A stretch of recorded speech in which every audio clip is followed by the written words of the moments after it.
Let me bring in Bradley Bowman now, Senior Director of the Center on Military and Political Power at the Foundation for Defense of Democracies. He's also a former Army officer. Bradley, we appreciate you being on with us here. You have been listening now to some of the developments throughout the course of the day. We heard from President Trump overnight Saturday, late Saturday night, I should say, East Coast time, and then again from his top military officials this morning. What stands out to you as far as what you're waiting for over the course of the next 48 to 72 hours with that Iranian response, as the Colonel was just discussing? Thanks for the opportunity to join you. The president gave a pretty clear and forceful presentation last night, sending clear messages to Tehran that if they are to retaliate against Americans, that there will be an even higher consequences for Iran. So really, the key thing I'm watching is how the Islamic Republic of Iran decides to respond. And they're in a bit of a dilemma here, right? Because they politically need to respond to show that they're not weak, primarily for domestic political consumption purposes and credibility.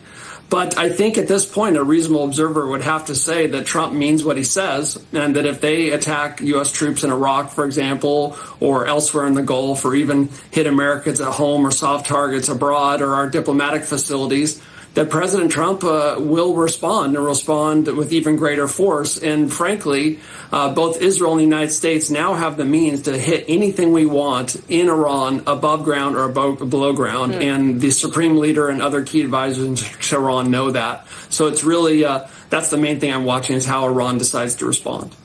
There was also, as it's been made clear from Israeli officials as well as U.S. officials, coordination between the U.S. and Israel on these strikes. The U.S. making clear this was an American operation. We heard the chairman of the Joint Chiefs of Staff, General Dan Kane, be explicit about that. But it is also clear that Israel was involved in some capacity in the planning of this. Right. So, I mean, the U.S. and Israel have long-standing, deep and wide military-to-military relationship. It is not surprising at all that they would be coordinating to some degree. This operation was led by U.S. Central Command. But as the chairman of the Joint Chiefs of Staff emphasized today, it was also supported by U.S. Strategic Command, Transportation Command, Cyber Command, Space Command, European Command, and so forth. This was an incredible, whatever one thinks of the decision and the politics around it. As a former Army officer who taught at West Point, I would say this was an incredibly impressive, difficult military operation, and that American service members deserve great credit. And frankly, I agree with the administration saying that there is no other military in the world that could have pulled this off when you consider the number of bombers, fighters, intelligence, surveillance, reconnaissance aircraft involved, munitions launched, and frankly, the effectiveness of it. I agree that we don't know for sure how effective the strikes were at Fordo, and that's one of the key open questions, as well as to what those trucks that pulled up to Fordo drove away with. What did that include? Potentially enriched uranium.